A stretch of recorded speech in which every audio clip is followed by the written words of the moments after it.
तो स्टूडेंट्स, आज इस वीडियो में हम ये सीखने वाले हैं कि किसी भी आवेशित समांतर प्लेट संधारित्र की जो प्लेटें हैं उनके बीच में जो ऊर्जा घनत्व है उससे संबंधित सूत्र होता क्या है और सूत्र का निगमन किस तरह से करते हैं। तो पहले हमें दोनों चीज़ें पता होनी चाहिए कि समांतर प्लेट संधारित्र क्या होता है और ऊर्जा घनत्व क्या होता है।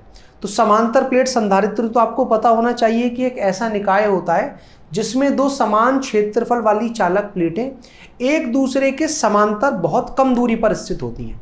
और ये जो दूसरी वाली चालक प्लेट है इसका हमने संपर्क किससे कर रखा होता है? पृथ्वी से। अब चलिए ये पता कर लेते हैं कि ऊर्जा घनत्व क्या होता है। तो देखिए, घनत्व जो शब्द है वो सामान्यतः तब प्रयोग किया जाता है जब हम किसी भी भौतिक राशि के अंदर आयतन से विभाजन कर रहे होते हैं।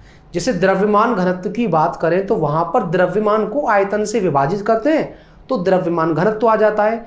बिल्कुल इसी तरह से अगर हम संख्या घनत्व निकालते हैं, जैसे हमें इलेक्ट्रॉनों का संख्या घनत्व निकालना है तो क्या करना है? इलेक्ट्रॉनों की संख्या को जितना आयतन उन्होंने घेर रखा है उससे विभाजित कर देना है तो संख्या घनत्व निकल आता है। और इसी तरह से अगर हमें ऊर्जा घनत्व निकालना है तो जो भी हमारी ऊर्जा का मान है वो ऊर्जा जिस आयतन में उपस्थित है उस आयतन से विभाजित कर दूं तो मुझे ये पता लग जाएगा कि उस आयतन के अंदर ऊर्जा घनत्व का मान क्या है। इसे निरूपित करते हैं स्मॉल यू से। अब ये जो ऊर्जा घनत्व है वो निकल कैसे रहा है? ऊर्जा को आयतन से विभाजित करने के बाद। और अगर मैं आयतन को 1 ले लूं, मतलब 1 मीटर क्यूब ले लूं, तो ऊर्जा घनत्व का मान किसके बराबर आ जाएगा? ऊर्जा के बराबर। तो आप ये भी कह सकते हो कि एकांक आयतन के अंदर जो ऊर्जा होती है उसे हम ऊर्जा घनत्व कहते हैं। बिल्कुल इसी तरह से अगर आप द्रव्यमान घनत्व की बात करो तो वहां पर क्या होता है? द्रव्यमान बटे आयतन। आयतन को 1 ले लो तो घनत्व क्या आ जाएगा? द्रव्यमान के बराबर। तो द्रव्यमान घनत्व क्या है? एकांक आयतन में जो द्रव्यमान होता है वो तो द्रव्यमान घनत्व है।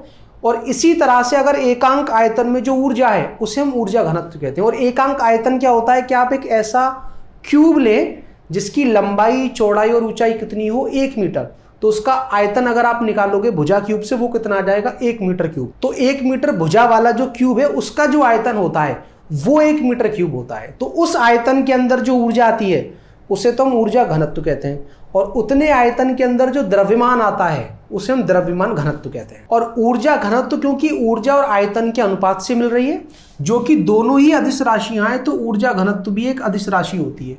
बात करें इसकी मात्रक की तो मात्रक क्या होगा? ऊर्जा का जूल और आयतन का क्या? Metre cube. तो उसका मात्रक आ गया जूल प्रति मीटर क्यूब। और इसका विमीय सूत्र क्या होगा? ऊर्जा का होता है ml2t-2 और आयतन का होता है L3। L3 ऊपर जाएगा तो क्या बन जाएगा? ml-1t-2। ये है ऊर्जा घनत्व का विमीय सूत्र। अब हमें ऊर्जा घनत्व पता लग गया, हमें ये पता लग गया कि समांतर प्लेट संधारित्र क्या होता है। अब हमें एक और बात पता होनी चाहिए कि जब भी हम किसी समांतर प्लेट संधारित्र को आवेशित कर रहे होते हैं, मान लो हमें उसे Q आवेश प्रदान करना है, तो उस प्रक्रिया में हमें जो कार्य करना होता है वो कितना होता है? Q²/2c। और ये समांतर प्लेट संधारित्र की स्थितिज ऊर्जा के रूप में संचित हो जाता है। और ये ऊर्जा होती कहाँ है? प्लेटों के बीच में जो वैद्युत क्षेत्र होता है, वैद्युत क्षेत्र को दिखाते हैं हम कुछ वैद्युत बल रेखाओं से, और वो वैद्युत बल रेखाएं धनावेश से निकलकर कहां जाती है? ऋणावेश में। तो ये जो प्लेटों के बीच में वैद्युत क्षेत्र है इसके अंदर ये स्थितिज ऊर्जा संचित होती है। और ये जो समांतर प्लेट संधारित्र को हमने आवेश दिया है वो प्लेटों के बीच में जो विभवांतर है उससे भी संबंध रखता है। कितना? Q बराबर होता है C/V के। तो यहां से अगर आप Q को रिप्लेस कर दो C/V से तो क्या आ जाएगा? C²V²/2c। और यहां से ऊर्जा का मान निकल कर आएगा 1/2 लेकिन हमारा इंटरेस्ट ऊर्जा में नहीं है, हमें पता करना है प्लेटों के बीच में ऊर्जा घनत्व। और वो कैसे मिलता है कि जो भी ऊर्जा है उसको आप आयतन से विभाजित कर दें जो उस ऊर्जा ने घेर रखी है। तो मैं जब ये कह रहा हूं कि ये जो ऊर्जा है वो प्लेटों के बीच में होती है तो हमें ये पता कर लेना है कि प्लेटों के बीच में ये जो क्षेत्र है इसका आयतन क्या है। तो आपको ये बात पता होनी चाहिए कि अगर हमारे पास कोई घनाभ है तो घनाभ का आयतन होता है लंबाई गुणा चौड़ाई गुणा ऊंचाई। और लंबाई गुणा चौड़ाई जब आप करोगे तो आपको एक पृष्ठ का क्षेत्रफल मिल जाएगा। तो इस आयतन को मैं ऐसे भी लिख सकता हूं कि ये जो हमारा एक पृष्ठ का क्षेत्रफल है A, उसको अगर मैं इन दोनों के बीच की दूरी जो कि कितनी है h उससे कर दूं गुणा, तो मुझे क्या मिल जाएगा? घनाभ का आयतन। बिल्कुल इसी तरह से ये जो हमारी ऊर्जा है 1/2 इसको अगर मैं प्लेटों के बीच में जो आयतन है उससे विभाजित कर दूं तो मुझे ऊर्जा घनत्व मिलेगा। और वो आयतन होगा क्या? एक प्लेट का क्षेत्रफल जैसे यहां मैंने एक दीवार का क्षेत्रफल ले रखा है इनटू दीवारों के बीच की दूरी, तो यहां पर रखना है प्लेटों के बीच की दूरी d। अब यहां पर C क्या है, समांतर प्लेट संधारित्र की विद्युत धारिता, वो भी हमें पता होनी चाहिए। क्या होती है वो, 1/2 तो as it is epsilon naught A/d। और ये विद्युत धारिता का सूत्र तब आता है जब प्लेटों के बीच में या तो वायु हो या निर्वात हो।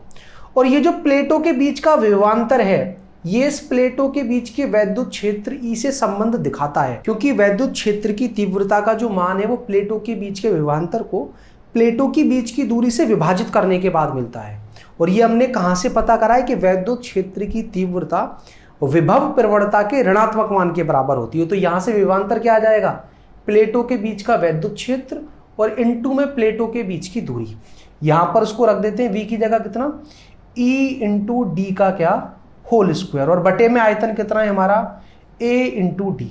अब हमें इसको केवल सॉल्व करना है, तो 1/2 तो एज इट इज, ऊपर क्या बनेगा एप्सिलॉन नॉट a इंटू में e स्क्वायर और इंटू में कितना d स्क्वायर, और बटे में क्या आएगा a इंटू में d स्क्वायर। तो आप क्या देखोगे, d स्क्वायर से d स्क्वायर कट हो जाएगा, a से a कट हो जाएगा। तो ये जो हमारा ऊर्जा घनत्व का मान है वो कितना आ गया, 1/2 एप्सिलॉन नॉट इंटू में कितना e स्क्वायर। और ऊर्जा घनत्व का ये जो सूत्र है वो हमें ये बता रहा है कि ऊर्जा घनत्व केवल वैद्युत क्षेत्र की तीव्रता पर निर्भर करता है, वो वैद्युत क्षेत्र की तीव्रता जो प्लेटों के बीच में है, क्योंकि एप्सिलॉन नॉट हो या 2 हो, दोनों ही नियतांक वैल्यू हैं।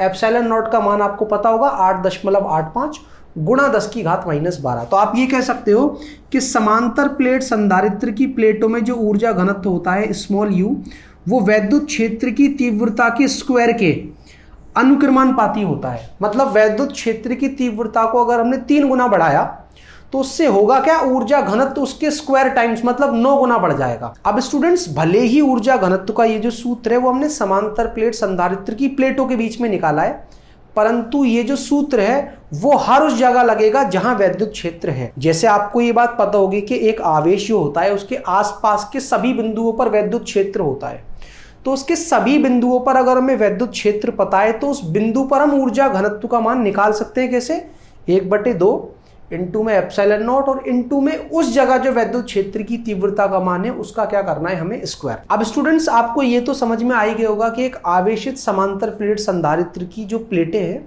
उसके बीच में ऊर्जा घनत्व का जो सूत्र है उसका निगमन किस तरह से करते हैं। और आपको ये भी पता होना चाहिए कि प्रतिरोधों की तरह ही हम संधारित्रों को भी श्रेणी क्रम में और समांतर क्रम में जोड़ सकते हैं। और अगर आप ये समझना चाहते हो कि संधारित्रों को श्रेणी क्रम में किस तरह से जोड़ा जाता है और उस संयोजन की जो तुल्य धारिता है उससे संबंधित सूत्र क्या होता है, तो आप इस वीडियो पर क्लिक कर समझ सकते हो। और अगर आप पहले अध्याय विद्युत आवेश तथा क्षेत्र से संबंधित कुछ भी पढ़ना चाहते हो तो आपके लिए हमने प्लेलिस्ट तैयार की है, इस पर क्लिक कर आप जो टॉपिक चाहो वो पढ़ सकते हो। कुछ ना समझ आए तो कमेंट करके पूछ भी सकते हो।